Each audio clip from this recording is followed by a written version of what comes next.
angry. I was not mad. I did not intentionally mean to murder my wife. I love my wife. With the deployed within 2 weeks before, and we had been on yellow cycle, so we don't deploy anymore. Okay, so I mean, she has been married. Most intense interrogation moments. Have you ever wondered what happens when the line between justice and cruelty blurs during an interrogation? Do you have the courage to witness the dark side of humanity? Join us as we reveal some of the most shocking interrogation moments that will leave you utterly speechless and questioning the very essence of justice. Make sure you watch this video to the end because the first moment on our list will blow your mind. Number 5. Ryan Waller. Ryan Waller, an 18-year-old who had survived a gunshot wound to the head, endured a nightmarish interrogation session while still suffering from critical injuries. The events leading up to Ryan's interrogation were horrific. On the 23rd of December 2006, 2 men broke into his house seeking revenge from a past argument. Ryan, hearing the noise at the door, went to investigate only to be shot twice in the eye. The assailants then proceeded to enter his house and fatally shoot Ryan's girlfriend, Heather. Despite the gravity of his injuries, Ryan managed to survive and was able to communicate with the police when they arrived at the scene hours later. Instead of receiving immediate medical attention, Ryan was taken to the police station and subjected to a grueling hour-long interrogation. Handcuffed to a desk and in excruciating pain, he squirmed in agony for 20 minutes before the detectives even entered the room. The manner in which the detective addressed Ryan during the interrogation hinted at his awareness that something was amiss. His tone shifted, raising his voice slightly, speaking in simplified language akin to that used with a child. Yet despite the visible injuries and Ryan's disjointed responses, the detective failed to make the necessary connections to provide medical assistance. The interrogation began with basic questions about Ryan's education, but his desperate pleas to go home and his increasing distress were met with dismissive responses. It became apparent that the detective had no grasp of the severity of Ryan's condition. Ryan's traumatic brain injury was evident given his inability to recall events clearly, but the detective pushed forward, ignoring the signs of physical distress and trauma. No idea. Are you mad at Alicia? No, I don't know why. She probably hit it on something, I don't know. She hit what on something? I don't know, man. Throughout the interrogation, Ryan struggled to answer questions and provide coherent information. He mentioned names related to the incident such as Richie and Larry and recounted the events, even with the revolver bullet still lodged in his brain. The detective, however, seemed incredulous, almost mocking Ryan's account. Despite Ryan's obvious suffering and the information he shared, the detectives failed to connect the dots to recognize the urgency of his condition. Eventually, the detective revealed to Ryan that Heather, his girlfriend, was dead. The revelation seemed to surprise Ryan, indicating his compromised state of consciousness.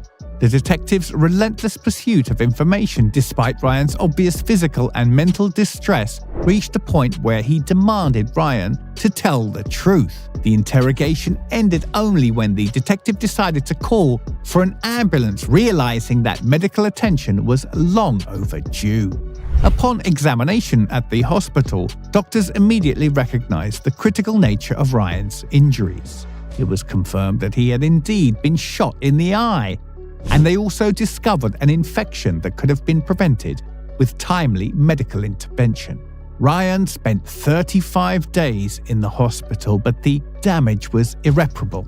He lost part of his brain and his left eye, and his life was plagued by regular seizures until his passing in 2016. Richie and Larry, the perpetrators of the attack, received life sentences without the possibility of parole for their crime. Ryan's father pursued legal action against the police department, but the resulting punishment for the officers involved was widely criticized as inadequate, with one receiving less than 3 years in prison. Many argued that the detective should have been held accountable for negligence and potentially even charged with manslaughter or murder. Number 4. Joran Reed. Joran Reed, a man facing up to 30 years in prison, found himself in a chilling interrogation room after attacking a police officer. His disturbing intentions became evident during the questioning. Reed openly admitted his plan to lure a child out, drug her with candy laced with tranquilizers, and then abduct her while she was unconscious. The officers were stunned by his candidness, but little did they know that Reed's unsettling revelations were not the end of their encounter. As the interrogation progressed, Reed's demeanor suddenly shifted. Seizing what he believed to be an opportune moment, Reed swiftly grabbed a pen and attempted to stab one of the officers. However, the officer's quick reflexes and composure enabled him to swiftly overpower Reed and restrain him. Despite Reed's attempts to escape, it was evident that a pen was not the most effective weapon, and his bid for freedom ended in failure. 9-5, so give me a unit up here. Put your hands behind your back now.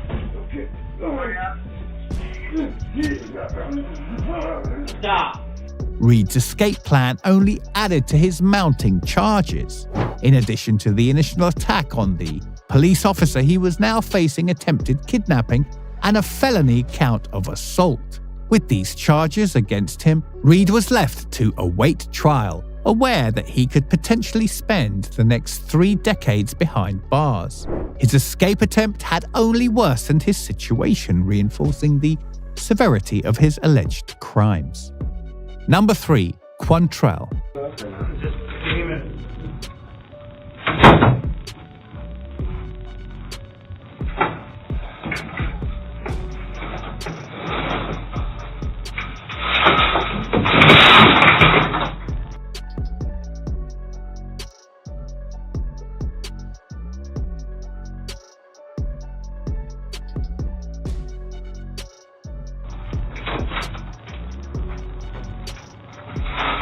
Oh, no!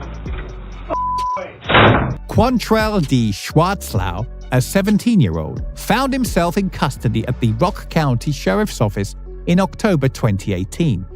He'd been taken into custody during the execution of a search warrant at a location on W. Belvoir Street in Orfordville.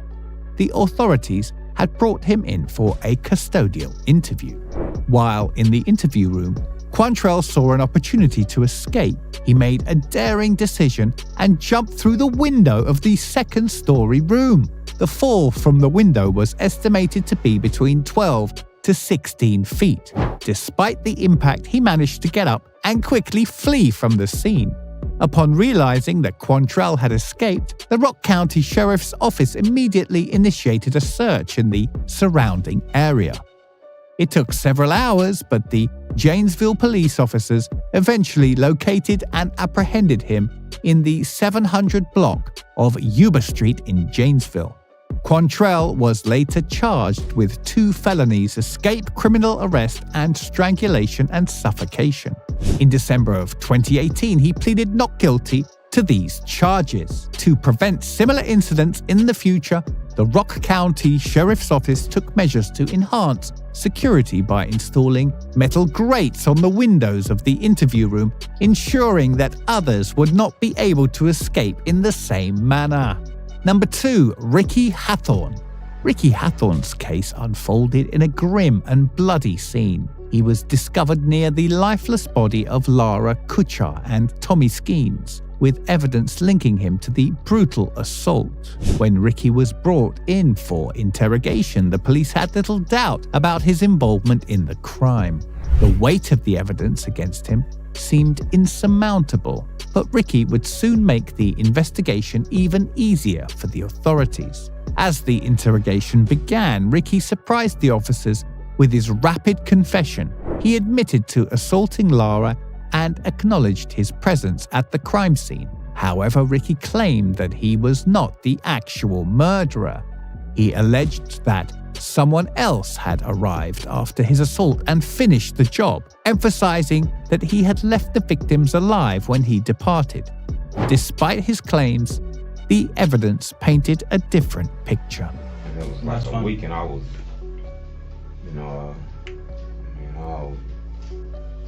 Yeah. Okay. They set Ricky, me up. this is what we're gonna do, and I know that So I didn't know I was out of my mind, man. So The investigation had determined that Lara and Tommy had succumbed to the injuries inflicted by Ricky. Forensic evidence pointed directly at him, leaving little room for doubt. The police were convinced that Ricky's confession, despite his attempt to distance himself from the murders, revealed his guilt. He was subsequently charged with first and second-degree murder, as well as the attack on Lara. Number 1. Thomas Robinson. In one of the most harrowing interrogation room moments, Thomas Robinson, a 27-year-old facing a potential life sentence for shooting a 17-year-old boy, devised a dangerous plan to escape custody. As the police officer moved to handcuff him, Thomas noticed the gun holster on the officer's waist, sparking a desperate idea that could end in a fatal outcome for both him and the officer.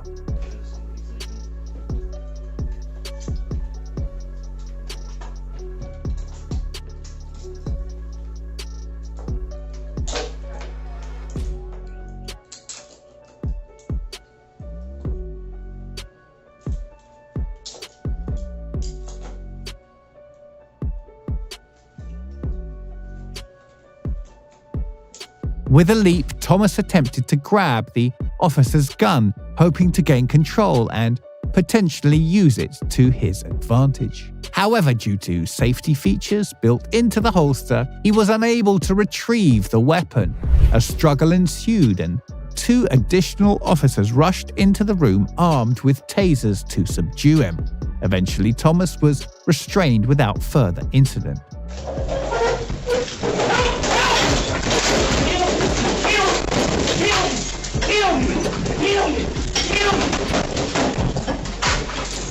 While initially appearing as a typical case of a suspect attempting to flee custody, a closer listen to the commotion reveals something far more chilling. Amidst the struggle, Thomas repeatedly uttered the words, "Kill me," suggesting that his motivation may have been more than just escaping consequences. It is possible that Thomas, overwhelmed by fear of his impending sentence and the dire situation he found himself in, made the desperate move to terrify the officers, hoping they would shoot him and spare him from what he believed to be an even worse fate.